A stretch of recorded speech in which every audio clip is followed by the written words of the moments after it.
অনুষ্ঠানে আমাৰ আন্তৰিক শ্ৰদ্ধা নিবেদন কৰিছোঁ আৰু এই আপাহতে আজি আমাৰ এই নগৰা কৰ্মশালাৰ সামৰণি অনুষ্ঠানত আমি তেখেতক এভাৱে গুৰু সেৱা কৰাৰ লগতে আমি সম্বৰ্ধনা অনুষ্ঠান ৰাখিছোঁ আৰু আজি এই সম্বৰ্ধনা অনুষ্ঠানভাগ আগবঢ়াই নিবৰ কাৰণে আমাৰ বন্ধু কুলজ্যোতি আমি অনুষ্ঠানভাগ আগবঢ়াই নিবৰ কাৰণে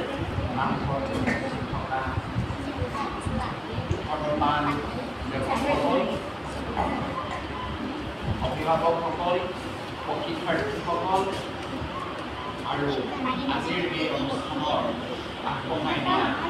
আমাৰ অতিকৈ শ্ৰদ্ধাৰ বিকাশ শইকীয়া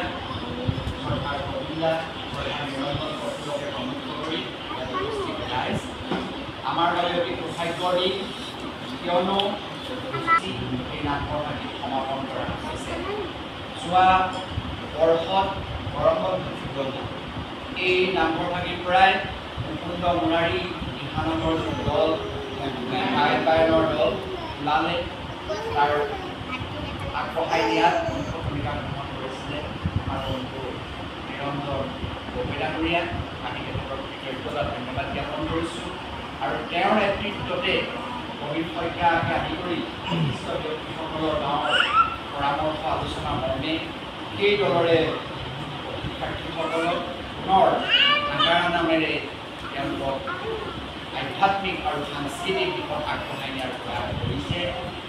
আমাৰ বাবে অতি গৌৰৱৰ সময় কিয়নো আমাৰ এখন সৰু গাঁও এই সৰু গাঁওখনৰ পৰাই এই অঞ্চলটোক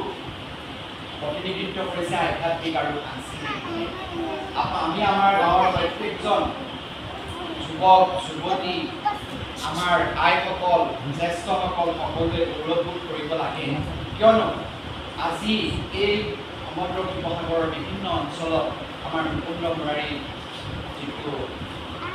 গায়ন বায়নৰ দল সেই দলটিয়ে বিশেষ প্ৰদৰ্শন কৰি বহু কাৰ্য সমাধান কৰিছে ৰাসৰো আৰু শুভাৰম্ভ কৰিছে দুখন ৰাসৰ তাৰ লগতে আমাৰ এই অঞ্চলত বিভিন্ন কাৰ্যসূচী ৰূপায়ণ এই সৰু সৰু আপোনালোকে দেখিছে আগবাঢ়ি যাব আৰম্ভণি হৈছেহে আৰু এনেধৰণৰ পৰিৱেশ এটা যদি আমি গাঁওখনত বজাই ৰাখিব পাৰোঁ নিশ্চয় গাঁওখনত এটা সাংস্কৃতিক আৰু আধ্যাত্মিকভাৱে আগবঢ়াৰ লগে লগে ই আমাৰ শৈক্ষিক দিশেদিও আৰু অন্যান্য দিশতো গাঁওখন নিশ্চয় সমৃদ্ধিৰ এটা এনাজৰী বান্ধ খাব আৰু আমি আগবাঢ়ি যাব পাৰিম মই আচলতে মনৰ ভাৱনাৰ কথাখিনিহে কৈছোঁ দেই আজি ক'বলৈ মন গৈছে কাৰণে আমি নিজে আছোঁ এইটো আচল উদ্দেশ্য নাছিলে আমি কিন্তু কথাখিনি মোৰ মুখৰ পৰা স্পষ্ট গৌৰৱ অনুভৱ কৰিছোঁ কেইজনমান বিশিষ্ট ব্যক্তিৰ সৎ প্ৰচেষ্টাত এনেকুৱা এটা কাৰ্য হৈছে তেখেতলোকক আপোনালোকে দেখিছে আৰু তেখেতলোকক আমি সঁচাকৈ শ্ৰদ্ধা জনাব যি কি নহওক আমাৰ মাজত উপস্থিত থকা শ্ৰদ্ধাৰ বিকাশ শইকীয়াদেৱক আমি আমাৰ কাষলৈ আমন্ত্ৰণ জনাইছোঁ পাকৰ শ্ৰীপ্ৰিয়া এজন যুৱক ইতিমধ্যে শিৰোমণি যি আমাৰ দিহানামৰ দল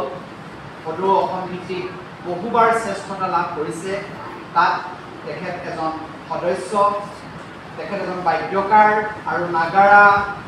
প্ৰশিক্ষণ দি আৰু নাগাৰা বজাই ৫০ৰো অধিকবাৰ তেখেতে শ্ৰেষ্ঠতা অৰ্জন কৰিছে আজি তেখেতক শিৰোমণি দলৰ প্ৰতিষ্ঠাপক তেখেতক আজি আমাৰ মাজত পাই আমি গৌৰৱ অনুভৱ কৰিছোঁ তোমালোকেও গৌৰৱ অনুভৱ কৰিবা যিহেতু তেনেকুৱা এজন ব্যক্তিৰ কাষত তোমালোকে শিক্ষা গ্ৰহণ কৰিছা আৰু শিক্ষা গ্ৰহণ কৰি তোমালোক আগবাঢ়ি যাব পাৰিছা আমি এই আবাহতে বিকাশ শইকীয়াদেৱক আমি শ্ৰদ্ধা জনাইছোঁ আমাৰ নাচনৰ তৰফৰ পৰা তেখেতক আমি অকণমান মৰম জনাব বিচাৰিছোঁ মই শ্ৰদ্ধাৰ নিৰঞ্জন গগৈ এখন চেলেঙেৰে তেখেতক প্ৰথমতে শ্ৰদ্ধা জনাব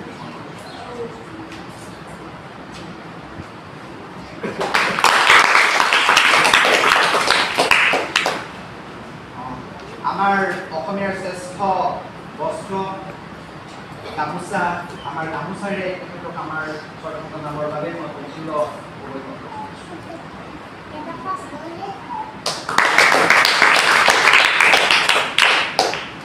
আমাৰ মুকুন্দ মুৰাৰী দিহানামৰ দল আৰু মাজগাঁওবাসীৰ উদ্যোগত অনুষ্ঠিত এই যি মহৎ কাৰ্য তাৰ স্বীকৃতি হিচাপে আমি তেখেতলৈ অকণমান আমাৰ শ্ৰদ্ধা লিখিত শ্ৰদ্ধা জনাব বিচাৰিছোঁ। মই শ্ৰদ্ধাৰ প্ৰবীণ শইকীয়াদেৱক সেইখন প্ৰদান আৰু পাঠ কৰি দিব বাবে শইকীয়াদেৱ আৰু আমাৰ অধ্যাপকে আৰু আমাৰ প্ৰধানমন্ত্ৰী বৰ ভাগ্যৰ দিন আজিৰ দিনটো। অৱশ্যে ইমান কম দিনৰ ভিতৰত এজন নেগেৰা শিক্ষকে ইমান কম দিনৰ ভিতৰত সঁচাই ইমান শিক্ষা দিলে আমি সঁচাই ভাল পাইছোঁ। সুন্দৰ হৈছে বুলি আমি ধৰি লৈছোঁ আৰু ইয়াতকৈ কিমান পাৰিব ইমান কম দিনৰ ভিতৰত তেওঁলোক যথেষ্ট পৰিপুষ্ট কৰি তুলিছে। সকলোকে ধন্যবাদ জনাইছোঁ আৰু মাজগাঁওবাসীৰ তৰফৰ পৰা আজি মানে সম্বৰ্ধনা পত্ৰ মোক পাঠ কৰিবলৈ দায়িত্ব দিছে। মই আপোনালোকৰ আজ্ঞা অনুসৰি পাঠ কৰিব লৈছোঁ। নেটেকা মাজগাঁওবাসী আৰু মুকুন্দ বৰালী গায়ন দলৰ তৰফৰ পৰা বিশিষ্ট নাগাৰাবাদক শ্ৰীযুত বিকাশ শইকীয়া সম্বৰ্ধনা পত্ৰ স্থান নেটেকা মাজগাঁও নামঘৰ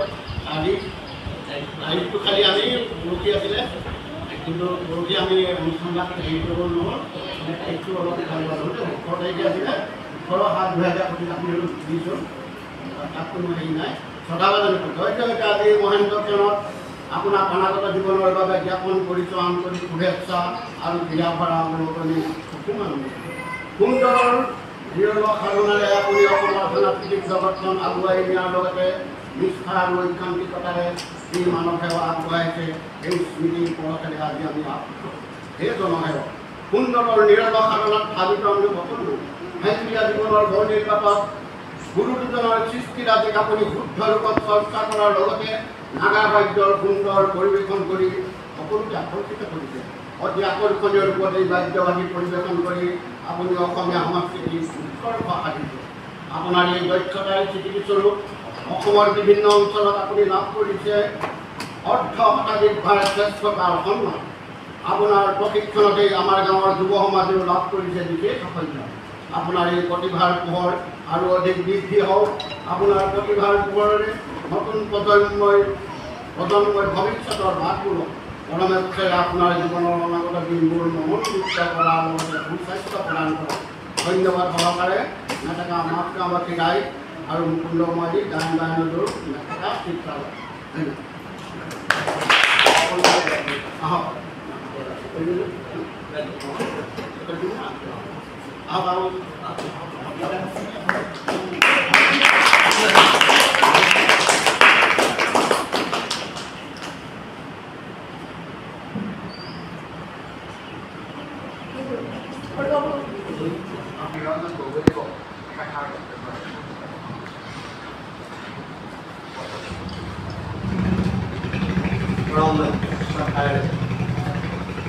আমাৰ সন্মানীয় নাগাৰাবাদক শ্ৰীযুত বিকাশ শইকীয়া ডাঙৰীয়াদেৱ আৰু আমাৰ